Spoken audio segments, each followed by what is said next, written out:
Buenas noches, queridos amigos. Estamos en una nueva sesión del Club Cuántico para conversar de ciencia y tecnología. Hoy con un invitado muy interesante, Omar Sabaj. Él es doctor en lingüística de la Universidad de La Serena y vamos a conversar sobre su actividad científica y sobre su profesión, el lenguaje.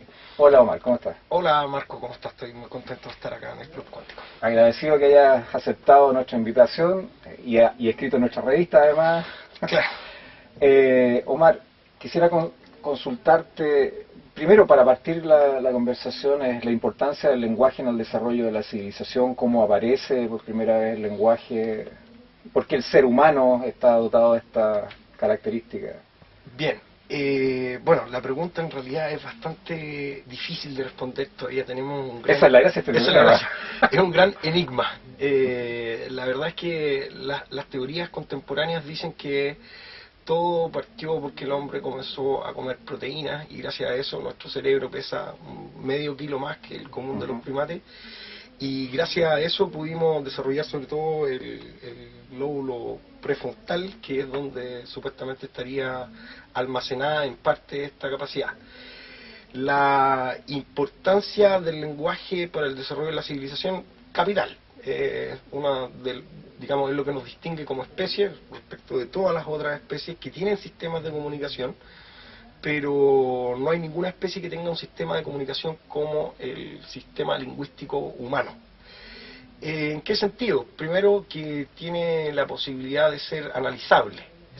Esta idea de que podemos partir en pedacitos y que cada pedacito contribuye a una parte del significado en un aspecto específico del lenguaje humano. Otra de las características específicas es lo que un connotado lingüista norteamericano, uno de los padres de la lingüística contemporánea, Noam Chomsky, denomina la libertad frente al control del estímulo. Pareciera ser que los seres humanos somos los únicos que podemos quedarnos callados cuando nos preguntan algo, o incluso mentir, ¿no es cierto? Se ha visto esa capacidad también en otros tipos de animales, pero la verdad es que así como está en el lenguaje humano, es una característica particular. El lenguaje en general ha contribuido al desarrollo de la civilización, al desarrollo del conocimiento, básicamente, pero el origen mismo, todavía no sabemos muy bien por qué se produjo esto. Sabemos que es de importancia capital para lo que conocemos con el nombre de la actividad cooperativa.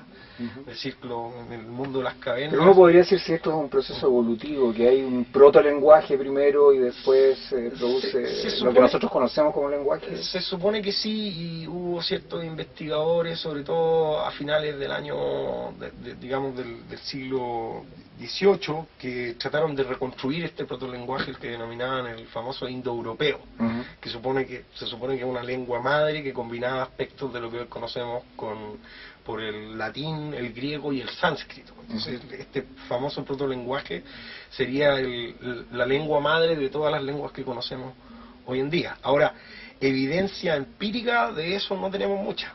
No tenemos mucha de que... Son más bien especulaciones. Son más bien especulaciones de cómo se tuvo que haber desarrollado esto. Pero si el ser humano, como Homo sapiens, se genera en un cierto lugar, ¿no esperaría uno que los lenguajes fueran más o menos parecidos unos con otros? En efecto, los lenguajes, las lenguas específicamente, son muy parecidas unas con otras. Lo que pasa es que en su superficie no son parecidas.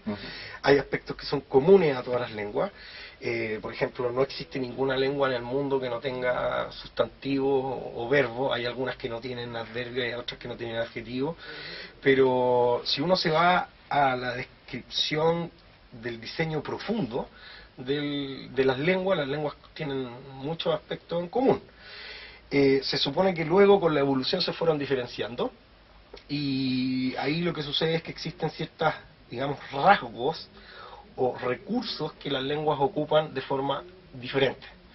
Entonces, por ejemplo, en nuestras lenguas occidentales, todo lo que dice relación con los tonos es muy poco importante. En cambio hay otras lenguas, sobre todo asiáticas, los japoneses, ¿no es cierto?, las que se llaman en términos estrictos las lenguas aislantes, las cuales el tono es esencial, por ejemplo, para transmitir los significados. Entonces Desde el punto de vista de la estructura silábica, por ejemplo, son lenguas muy simples. En general, el japonés tiene una consonante y una vocal, y todos los recursos de significado se dan por los tonos. Entonces está A, O sea, significa tú puedes una decir cosa. lo mismo de varias maneras, ese es el sentido.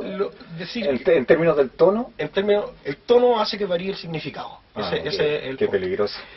Totalmente bien. En cambio, nosotros los recursos tonales están más bien dados por cuestiones Mm. pragmáticas de la entonación. Si yo pronuncio un enunciado con cierta entonación, entonces estamos frente a una pregunta, y si no estamos ante una aserción, etcétera. Pero no tenemos ese tipo de recursos en Fíjate nuestra que yo tuve lengua. una experiencia la lengua rusa, porque las construcciones son diferentes a como las tenemos nosotros. Entonces, si tú construyes, de acuerdo a las estructuras gramaticales que tenemos nosotros, o hablas de la misma manera, los tipos no te entienden. Entonces, la cadencia uno la va aprendiendo, el ritmo uno lo va aprendiendo en el día a día, con el que conversa. Con el que Y conversa, ahí te claro. das cuenta cómo cambian los significados. Claro, y bueno, el ruso junto con el alemán y el latín, Que etcétera, además tienen declinaciones. tienen declinaciones. Entonces Sí, eso ya ya, partimos mal. ya partimos con una cuestión Claro. bastante diferente. Ahora, existen ciertos mitos que uno también podría derribar, porque se tiende a asociar ciertas lenguas con ciertas cosas, ¿no es cierto? Se Ujú. dice que el francés es el lenguaje del amor, y que Claro. la filosofía se hace en alemán, etcétera, y todo ese tipo de mitos. La verdad es que todas las lenguas tienen ciertos recursos expresivos, pero no están distribuidos de la misma forma. Entonces, para nosotros, por ejemplo, en español, tenemos una morfología riquísima, y por tener una morfología riquísima, el orden de las palabras, al igual que en el latín y en el ruso y en el alemán, el orden de las palabras es bastante libre. Pero en el caso nuestro, por ejemplo, del castellano, del español, tú me Sí, corregirás, eso pero también es una- soy eso también es una- soy un absoluto ignorante en esto. Sí. Por ejemplo, entiendo que antiguamente también había declinaciones, o sea, se declinaba Claro, mientras más cercano estaba el español al latín, la declinación la declinación mantenía. se mantenía, y hoy en día también tenemos declinaciones. En concreto, en español se declinan los pronombres personales. Ujú. Es la única categoría gramatical que se siguió declinando. Entonces, si yo en caso nominativo es yo, en caso acusativo es me, etcétera, al igual que como sucede en otras, pero ya no se declinan ni los sustantivos ni los adjetivos como si se hacía, como todavía se hace en ruso, en alemán, en latín, etcétera. Pero en estricto rigor, dado que todas estas tienen una raíz común supuestamente, resulta absolutamente razonable pensar que si uno ve a gente con un lenguaje diferente, debiese poder traducir en algún sentido su... Sí, es decir, todas las lenguas tienen estos mecanismos expresivos que permiten decir casi lo mismo en las distintas Disculpa, lenguas. antes de que se me olvide, ¿todos tienen estos conceptos de tiempo, Sí. futuro, pasado? Claro, pero los recursos con los que se expresa son distintos. Por ejemplo, en la lengua aislante, el tiempo no está dado por la declinación verbal o por la forma flexiva del verbo. Nosotros decimos yo iré, tú fuiste, etcétera. En otras lenguas que se llaman las lenguas aislantes se ocupa el infinitivo y se combina el infinitivo con un adverbio. Entonces, ir se dice ir mañana, iré, Ujú. o ir ayer, fui. Sí.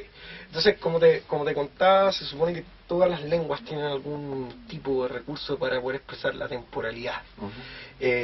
Claramente las lenguas como las nuestras, que tienen una flexión verbal rica, lo hacemos a través de las formas verbales, pero estas otras lenguas aislantes lo hacen con otros mecanismos. Entonces se ocupan más bien adverbios. ¿Por qué se llaman lenguas aislantes? Se llaman lenguas aislantes porque en rigor transmiten un significado por cada unidad fónica. Ujú. Entonces, por ejemplo, en el japonés, que tienen una estructura silábica muy básica, consonante vocal.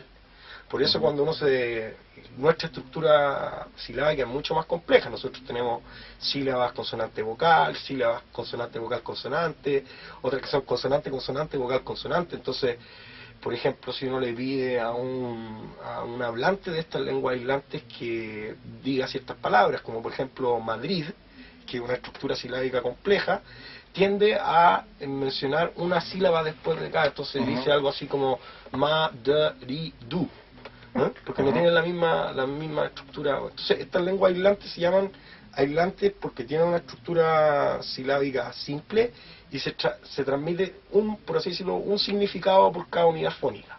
No como nosotros que podemos hacer sincretismo, no sé, por ejemplo en el morfema ba de yo estaba, el ba está ahí el tiempo, está el modo, está la persona. Pero fíjate que volviendo un poquito al ruso, que es lo que más conozco, claro. Me quedé sorprendido porque, por ejemplo, existe un verbo, si tú vas caminando, hay un verbo para ir caminando, para andar en un vehículo, si es un avión también es diferente el verbo. Entonces, y en el caso nuestro, tengo la sensación de que nosotros nos ponemos más en el contexto, sin embargo ellos son más literales. Es decir, claro, andar en avión. Andar en avión es una cosa y andar a pie es otra y andar en auto es otra. Claro, ahora la cuestión más... No sé si es bueno o malo. No, la cuestión más interesante es ver cómo eso se relaciona con ciertas estructuras cognitivas. Y esa es la cuestión más chora. Es decir, por ejemplo, el caso del latín y el caso del alemán, que los verbos tienden a ir al final. Si uno piensa, yo siempre me lo he preguntado esto, yo hablo bastante alemán, ¿cómo comprenden los chistes los alemanes?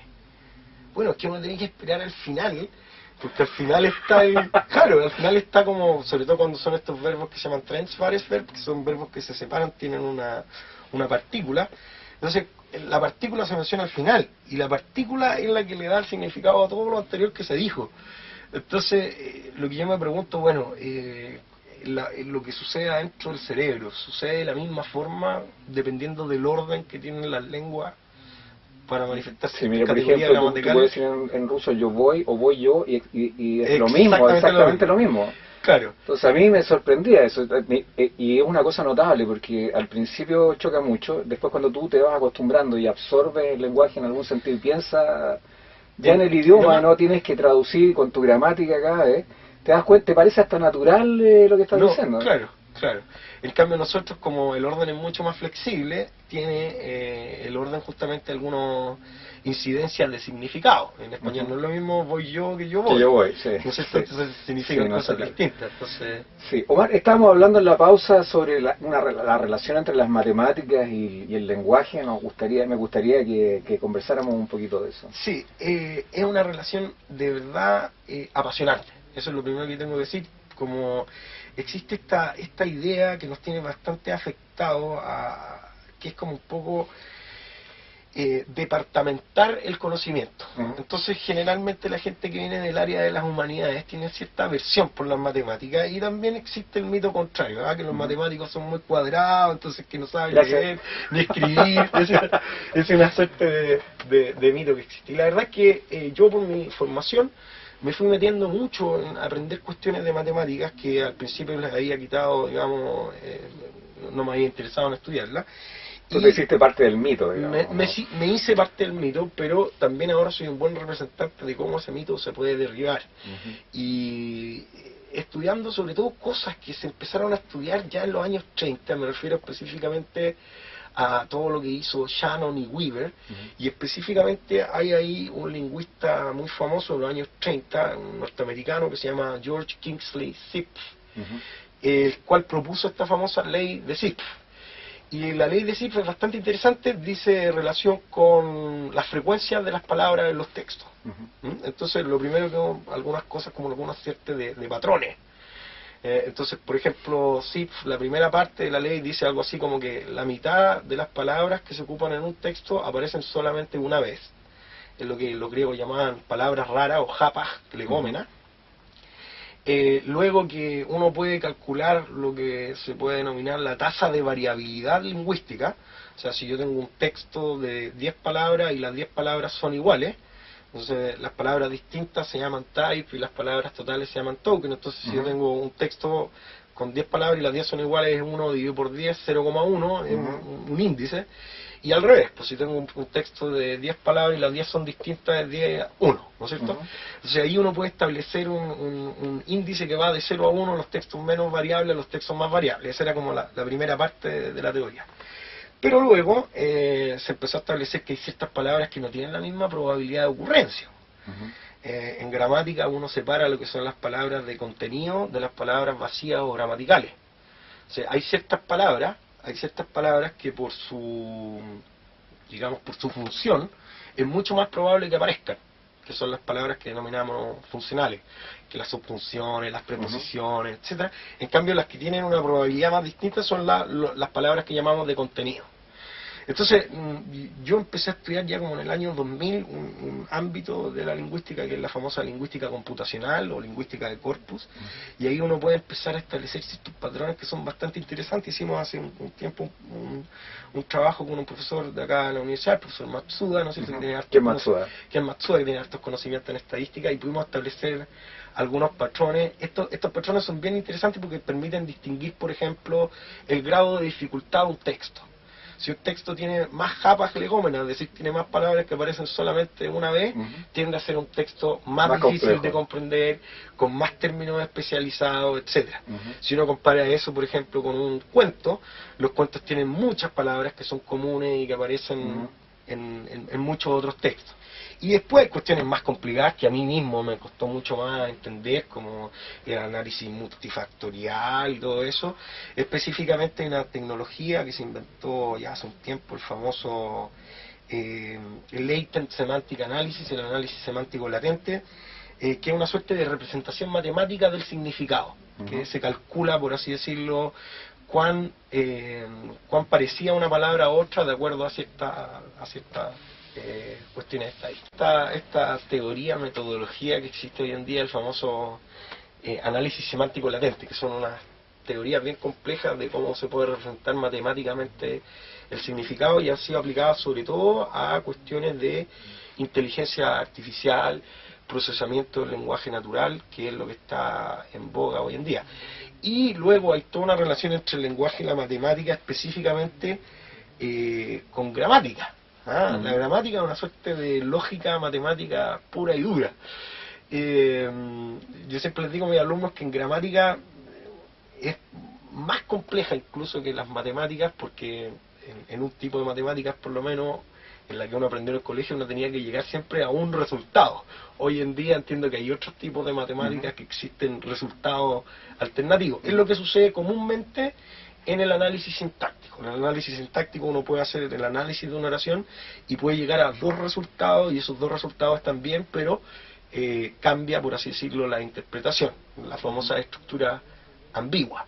Entonces yo puedo decir, se acercó al hombre con un cuchillo. Bueno, ¿quién tenía el cuchillo? ¿El que se acercó o al que se acercó? Bueno, eso depende del algoritmo que utilizamos para analizar la oración. Si la oración la analizamos de una forma, hacemos un árbol, significa una cosa. Si la analizamos de otra forma.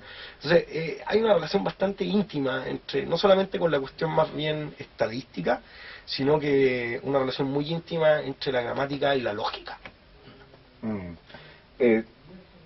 Antes del programa tú conversaste conmigo sobre esta cuestión del plagio en el caso de los artículos, y entiendo que tú trabajas en algo que tiene que ver con eso.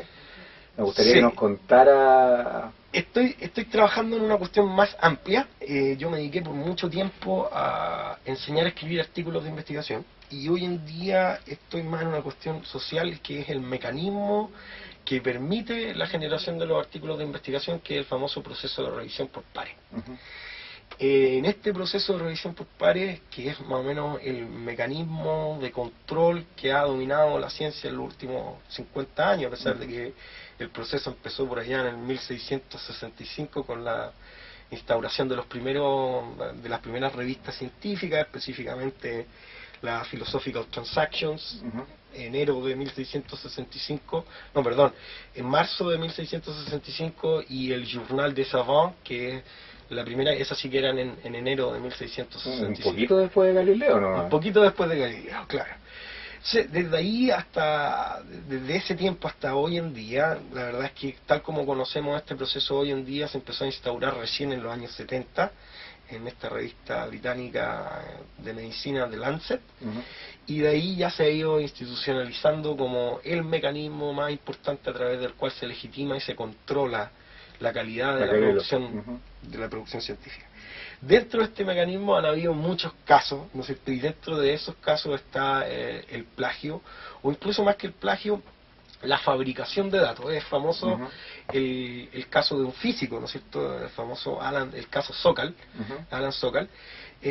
Sokal quería demostrar que los editores de las revistas de ciencias sociales se sesgaban las decisiones que tomaban de acuerdo a lo que ellos mismos les interesaba. El libro Las imposturas intelectuales salió después del... Salió después, claro. Específicamente él envió un trabajo a una revista bien importante, Social Text, y escribió un trabajo que eran en realidad puras patrañas, en la cual se cuestionaba la teoría, la ley de gravedad. Entonces se decía que la ley de gravedad era una cuestión subjetiva y en realidad dependía de dónde uno lo estaba mirando. El mismo día que aparece publicado el artículo de Sokal en esta revista, que era muy prestigiosa, cuya editora en ese momento era nada más ni nada menos que Julia Kristeva, él escribe otro texto, por así decirlo, abriendo y dando cuenta de que esto era simplemente una farsa y un fraude, y por lo demás, lo que era muy triste, confirmando que en efecto los editores de esta revista aceptaban aquello que confirmaba sus propias creencias. Este es uno de los casos más emblemáticos que hay en los problemas que tenemos en la producción y en la validación de la ciencia. Hace muy poco se supo que un investigador coreano en el año 2004 que había asegurado que había clonado por primera vez células madres, la verdad es que había inventado todos los datos y lo había fabricado. O sea, me estoy metiendo un poco más en el tema de qué es lo que lleva a un investigador a inventar datos para poder cumplir, ¿no es cierto?, con la expectativa. Tú sabes que Newton acusó a ¿cómo se llama? A Ptolomeo de fabricación de datos. También sucede. Sí, bueno, es poco probable que los haya inventado, digamos, pero aparentemente tomando en cuenta todas las restricciones que tenía para hacer sus mediciones. Claro, pero Newton se tomó el tiempo de reprocharle su mal uso de datos de otros investigadores de la época, investigadores entre comillas. Claro, pero en definitiva lo que estoy estudiando ahora es cómo los factores sociales influyen en la generación del conocimiento. Entonces esta idea, yo creo que errónea, de situar a los científicos como en otra galaxia, como que son los dueños y los dioses del Olimpo del conocimiento. Y la verdad es que los científicos somos seres humanos igual que todos, que tenemos intereses particulares. Muchos de esos intereses son bastante pedestres, ¿no es cierto? Muchas veces nos vemos bajo la presión de tener que publicar artículos. Este famoso adagio gringo que el publish or perish ha llevado a que en definitiva se generen prácticas que no son muy sanas para el avance científico, por decirlo menos. Y esta es como la punta del iceberg, es decir, de ahí para abajo hay muchas otras cosas que todavía tenemos que investigar y averiguar. Específicamente cómo las redes sociales que construye un científico determinan la producción y la validación que uno tiene, por ejemplo. O cuando alguien es realmente un científico, que otra pregunta, cuando alguien realmente ingresa a la academia. Entonces hay distintas etapas, hay algunos que dicen, mira, cuando tú terminas tu doctorado y terminaste la tesis, ya está ahí en la comunidad científica. Otros dicen, no, es cuando publicas tu primer artículo y ese artículo sale divulgado en el mundo. La verdad es que a partir de lo que yo he investigado, yo creo que la verdad es que uno está en la academia realmente cuando participa como revisor por pares. Es decir, cuando porque es una responsabilidad muy grande. En definitiva, de ti depende cuál es el conocimiento que se valida y que se difunde, etcétera. Entonces, claro, ¿cuánto tiempo uno se demora para que lo llamen a evaluar, por ejemplo, proyectos Fondesit? Y pucha que es una función importante. En definitiva, tú estás determinando el futuro de otros investigadores y, por lo tanto, este proceso tiene que hacerse de forma justa, en los tiempos que corresponden. Pero hay cosas muy notables. Por ejemplo, tú sabes que el año 95 se obtuvo el premio Nobel, un grupo del MIT, me parece, con otros investigadores sobre la condensación de Bose-Einstein, después de 75 años. Y la primera vez que se presentó un artículo que tenía que ver con eso fue un indio, un científico indio que se llama Nat Bose. Ese artículo fue rechazado Entonces, para que lo publicaran, él se lo mandó a Albert Einstein, que lo revisó y lo mandó a la revista que correspondía y fue publicado. Yo creo que más que porque era Albert Einstein, que por lo que decía. Claro, y ese no es el único caso, porque el mismo Einstein rechazó muchas teorías que finalmente terminaron siendo aceptadas por la comunidad científica y cometió muchos errores respecto de otras estructuras físicas que se le presentaron. No, hay varios casos. De hecho, hay un físico español que es experto en el tema, que se llama Juan Miguel Campanario, que ha documentado los grandes premios Nobel cuyos trabajos inicialmente fueron rechazados. Es más o menos el derrotero común. Lo más común que sucede es que cuando uno manda sobre todo una teoría, un paper que contiene una teoría que es demasiado novedosa, que quiebra mucho con el paradigma anterior, lo más probable es que sea es lo que se espera, digamos.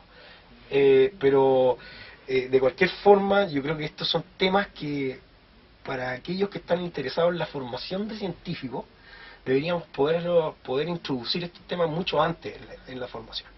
Es decir, porque ¿qué sucede? Uno parte siendo el ayudante de un profesor, después uno le tinca, mira, voy a seguir un posgrado, y después uno se ilusiona, y no es cierto, dice, voy a estudiar un doctorado, y con esto voy a aprender mucho, y no conoce, por así decirlo, la trama interna de cómo funciona. No, es que uno va aprendiendo en el camino. Uno va aprendiendo en el camino. Como el taller de arquitectura. Claro, ahí te enseña, tú aprendes. Claro, yo creo que esto se podría hacer de forma un poquito más explícita, instrucción más explícita, no que uno tenga que caerse todas las veces para poder ir aprendiendo, y de esa forma lograríamos, digamos, indicadores de formación de investigación un poco más rápido.